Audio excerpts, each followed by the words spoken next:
नमस्कार, आपका अखबार के YouTube चैनल पर आपका स्वागत है। मैं हूं प्रदीप सिंह। आज फिर से एक बार बात जस्टिस पारदीवाला और जस्टिस सूर्यकांत की टिप्पणियों के बारे में करेंगे। सुप्रीम कोर्ट का, ये शायद सुप्रीम कोर्ट के चीफ जस्टिस का था, जब हाई कोर्ट के कई जजेस में, कई बेंच में टिप्पणियाँ की जाने लगी। अनावश्यक रूप से जजों को आजकल एक शौक़ हो गया है नेता बनने का, प्रीचर बनने का। उनको लगता है कि वो समाज सुधारक हो गए हैं। इस तरह के बयान देने का, जज का काम सिर्फ संविधान के अनुसार जो उनके सामने मुद्दा है उस पर संविधान और कानून के अनुसार फैसला देना है।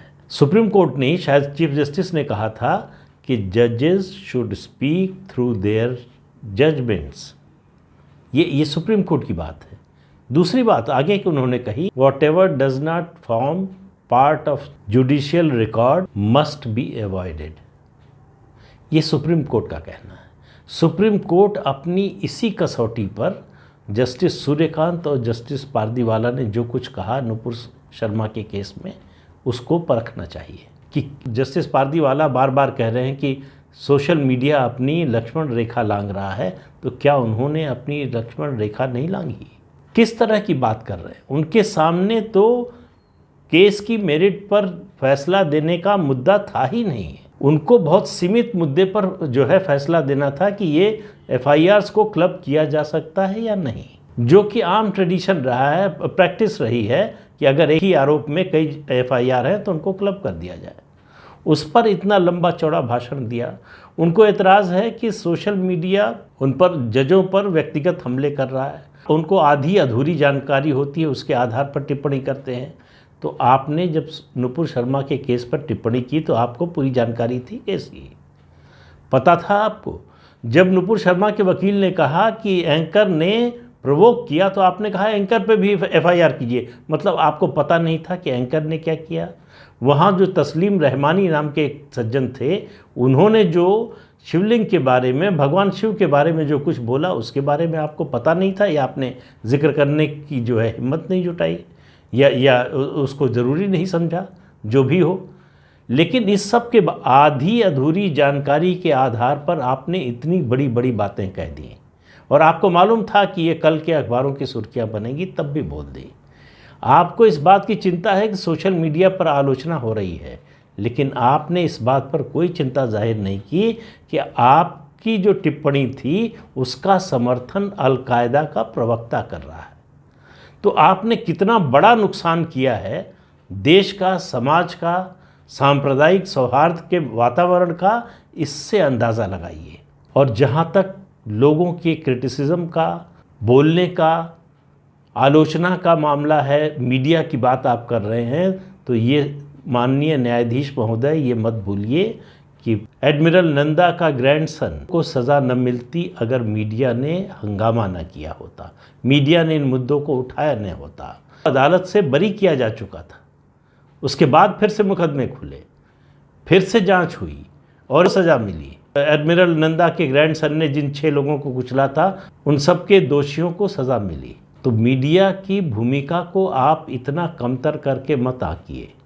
अगर आप इतने सेंसिटिव हैं अपने प्रति, अपनी आलोचना के प्रति, तो सवाल ये है, मेरा सीधा सा सवाल है कि आप कह रहे हैं कि जजमेंट के बारे में जानते नहीं, संविधान के बारे में जानते नहीं।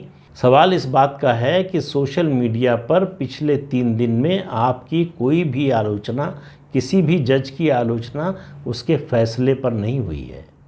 आपने नुपुर शर्मा के मामले में जो फैसला दिया, उस पर किसी ने कोई आलोचना नहीं की है। आपने जो टिप्पणियां की हैं उसकी आलोचना हो रही है, जो टिप्पणी करने का आपको अधिकार नहीं था।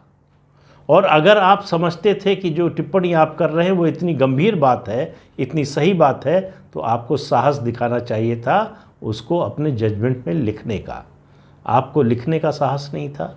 दरअसल जब भी इस्लाम की बात आती है, जब भी कुरान की बात आती है, जब भी कुरान के कुछ हिस्सों की, आयतों की बात आती है, तो भारत की न्यायपालिका इसी तरह से डर जाती है।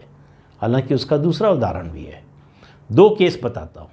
एक है 1984 का, 20 जुलाई 1984 में कलकत्ता के, आज कोलकाता है, उसके हिमांशु किशोर चक्रवर्ती ने एक पत्र लिखा वेस्ट बंगाल सरकार के होम डिपार्टमेंट के सेक्रेटरी को और कहा कि ये कोर्ट की ये आयतें हैं कुरान की, सब अलग अलग आयतों को बहुत सारी उद्धृत करते हुए, कोट करते हुए उन्होंने कहा कि ये हिंसा के लिए उकसाती है, ये शांति भंग करती है, ये धर्म के आधार पर वैमनस्य को बढ़ावा देती है, ये घृणा और समुदायों के बीच में शांति भंग करती है। उसके अलावा उन आयतों का भी जिक्र किया जो दूसरे धर्मों का अपमान करती हैं, जो दूसरे धर्म के अनुयायियों की आस्था का अपमान करती हैं, उनके विश्वास का अपमान करती हैं। इस पत्र का कोई जवाब नहीं आया। फिर उनको चक्रवर्ती को एक चांदबल चोपड़ा मिले, उन्होंने भी चिट्ठी लिखी होम डिपार्टमेंट को पश्चिम बंगाल के। जाहिर है कि उनको भी जवाब नहीं मिला। तो 29 मार्च 1985 को तो उन्होंने एक रिट पिटीशन जो है कलकत्ता हाई कोर्ट में दाखिल कर दी। याचिका संविधान के अनुच्छेद 226 के तहत दाखिल की गई और ये याचिका पहुंची जस्टिस खस्तगीर के पास, जिन्होंने दूसरे जज को इसे ट्रांसफ़र करते हुए कहा कि दुनिया की कोई ताकत नहीं है इस मुद्दे पर फैसला दे सके और दुनिया की किसी अदालत को इस मुद्दे पर विचार करने का अधिकार नहीं है। तो उन्होंने केस ट्रांसफ़र कर दिया दूसरे जज को। सिर्फ इतना हुआ कि एक रिट फाइल हुई, उसमें कुरान की कुछ आयतों को लेकर सवाल उठाया गया कि ये इनसे ये होता है, ये नुकसान हो सकता है समाज का। कलकत्ता में दंगे शुरू हो गए। उस समय ज्योति बसु चीफ मिनिस्टर थे, केंद्र में कांग्रेस की सरकार थी, तो राज्य सरकार और केंद्र सरकार, जो पिटिशनर्स थे उनकी आलोचना होने लगी, उनके खिलाफ बोला जाने लगा और जस्टिस खस्तगीर के खिलाफ ये दबाव पड़ने लगा कि आपने याचिका दाखिल होते ही क्यों नहीं उसको नामंजूर कर दिया, किसी दूसरे जज के पास ट्रांसफ़र क्यों किया। 17 मई की तारीख दी गई थी चांदबल चोपड़ा को अपना एफिडेविट फाइल करने के लिए। 13 मई को ही उनका एफिडेविट आने से पहले इस याचिका को जो है रिजेक्ट कर दिया गया। अब इस पूरे मुकदमे का जिक्र अगर डिटेल आपको पढ़ना हो तो ये आपको लेखक विचारक सीताराम गोयल के कैलकाटा कुरान पिटीशन नाम से एक छोटी सी बुकलेट है, उसमें पूरा इस केस का डिटेल मिल जाएगा। अब आ जाइए 85 से सीधे 1996 में दिल्ली की एक मेट्रोपॉलिटन मजिस्ट्रेट की अदालत में मुकदमा दायर हुआ। मुकदमा 2 लोगों के खिलाफ था। आरोप था उन लोगों पर कि इन्होंने पोस्टर छापे जिसमें कुरान की 24 आयतों का जिक्र था और कहा कि जब तक ये आयतें कुरान से नहीं हटाई जाएंगी तब तक दंगे नहीं रोके जा सकते। और जाहिर है कि इन पर 153A के तहत मुकदमा दर्ज किया गया था। 31 जुलाई 1986 मेट्रोपॉलिटन मजिस्ट्रेट का नाम था Z.S. लोहत। नाम याद रखिएगा, ऐतिहासिक फैसला है और उन्होंने एक तरह का इतिहास रचा। उन्होंने कहा पाक कुरान शरीफ के प्रति मेरा पूरा सम्मान है, लेकिन मैं इस नतीजे पर पहुंचा हूं कि ये आयतें निश्चित रूप से घृणा फैलाने वाली हैं और इससे मुसलमानों और गैर मुसलमानों के बीच में विद्वेष और वैमनस्य बढ़ेगा। उन्होंने उन दोनों आरोपियों को बाइज्जत बरी कर दिया। उसके बाद से किसी अदालत ने इसकी ज़रूरत नहीं समझी कि इस मामले पर विचार किया जाए। और बात ये नहीं है कि ये बात गैर मुस्लिम इस मुद्दे को उठा रहे हैं। ये बातें जो गैर मुस्लिम बोल रहे हैं उससे ज़्यादा मुस्लिम मज़हब को मानने वाले, इस्लाम को मानने वाले लोगों में धीरे धीरे संख्या ऐसे लोगों की बढ़ती जा रही है जिनका मानना है कि ये आयतें आज के ज़माने के हिसाब से ये ठीक नहीं है। दरअसल इस्लाम का उदय हुआ अरब के मूर्ति पूजक मजहबों के खिलाफ, उनके खिलाफ विद्रोह से शुरू हुआ।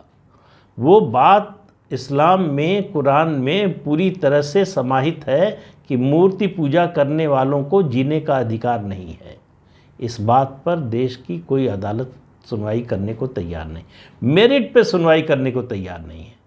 नुपुर शर्मा ने जो कहा उसके लिए अगर उन्होंने कानून तोड़ा है तो सज़ा मिलनी चाहिए, लेकिन इस पर तो पहले विचार होगा कि नुपुर शर्मा ने जो कुछ कहा वो सच्चाई है या नहीं है। और एक बात, केरल के राज्यपाल आरिफ मोहम्मद खान ने कहा है, उनका आज का ही बयान देखा मैंने, कि जो लोग शरिया के मुताबिक रहना चलना चाहते हैं वो फिर ऐसे देश में चले जाएं जहां शरिया लागू है। सवाल यही है, मैंने पिछले वीडियो में भी ये सवाल उठाया था, आज भी उठा रहा हूं कि ये देश शरिया से चलेगा या भारतीय संविधान से चलेगा।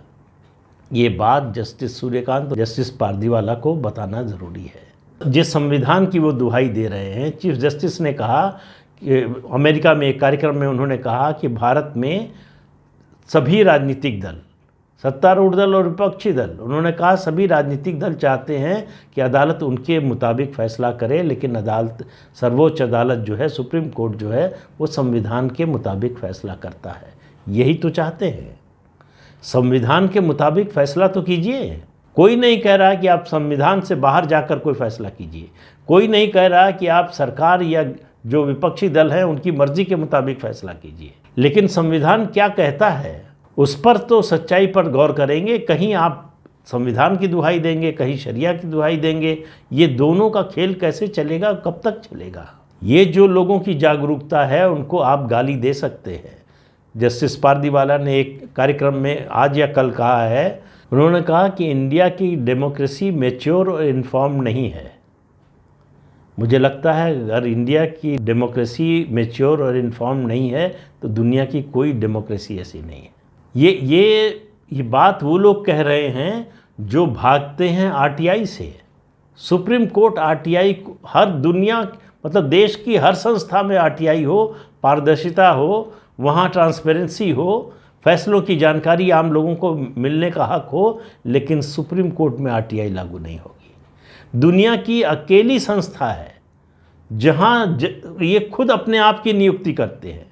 जज कौन बनेगा ये जज ही तय करेगा। नेशनल जुडिशियल अपॉइंटमेंट्स कमीशन बना, संसद से सर्वसम्मति से पास हुआ, न्यायाधीश महोदयों ने उसको जो है रिजेक्ट कर दिया, लागू नहीं होने दिया कि हम ही तय करेंगे कि हम में से जज कौन बनेगा, हम किसको जज बनाएंगे, कौन हाई कोर्ट में जाएगा, कौन चीफ जस्टिस बनेगा, कौन सुप्रीम कोर्ट आएगा, ये सब फैसला हम करेंगे। तो ठीक है, आप करेंगे तो फिर जवाबदेही भी तो आपकी होगी। सवाल ये है कि सुप्रीम कोर्ट के जज जो ऐसी टिप्पणियां करते हैं वो किसके प्रति जवाबदेह हैं? ये देश जानना चाहता है। सोशल मीडिया को कंट्रोल करके, रेगुलेट करके फिर से वो उसी तरह की बात कर रहे हैं जिस तरह से राजनीतिक दल करते हैं, जैसे सत्तारूढ़ दल करते हैं, कि जो मीडिया उनके लिए अनकंफर्टेबल हो जाए उस पर नियंत्रण की बात करते हैं। वही जस्टिस पारदीवाला बोल रहे हैं कि सोशल मीडिया पर जो है वो रेगुलेट करना, उसको उस पर नियंत्रण करना बड़ा ज़रूरी हो गया है, इसलिए कि उनकी आलोचना हो रही है, इसलिए कि सही सवाल उठाए जा रहे हैं, इसलिए कि अब लोगों ने चुप रहना बंद कर दिया है। अब लोगों में इस बात का डर नहीं है कि सुप्रीम कोर्ट के पास ताकत है कंटेम्प्ट ऑफ कोर्ट की, जेल भेज सकते हैं। बहुत से लोग हैं और सैकड़ों हज़ारों की संख्या में ऐसे लोग हैं जो इसके लिए जेल भी जाने को तैयार हैं, लेकिन सवाल उठाना नहीं बंद करना चाहते। ये कैसे हो सकता है कि आप वो काम कर रहे हैं जिसकी आपसे अपेक्षा नहीं है और आप ही के फ्रेटर्निटी के लोग कह रहे हैं, आप ही के जज जो कह रहे हैं उस पर भी आप चलने को तैयार नहीं। तो मामला यहाँ तक रुकने वाला नहीं है। सुप्रीम कोर्ट का कोई जज अगर गैर जिम्मेदारान तरीके से व्यवहार करेगा तो सवाल उठेगा, आलोचना होगी, आलोचना सुनने के लिए आपको तैयार रहना पड़ेगा। तो आज के अंक में इतना ही, अगले अंक में फिर मिलेंगे किसी नए मुद्दे के साथ। तब तक के लिए इजाज़त दीजिए। आपसे अनुरोध है कि ये चैनल देखिए, शेयर कीजिए, लाइक कीजिए और सब्सक्राइब ज़रूर कीजिए। नमस्कार।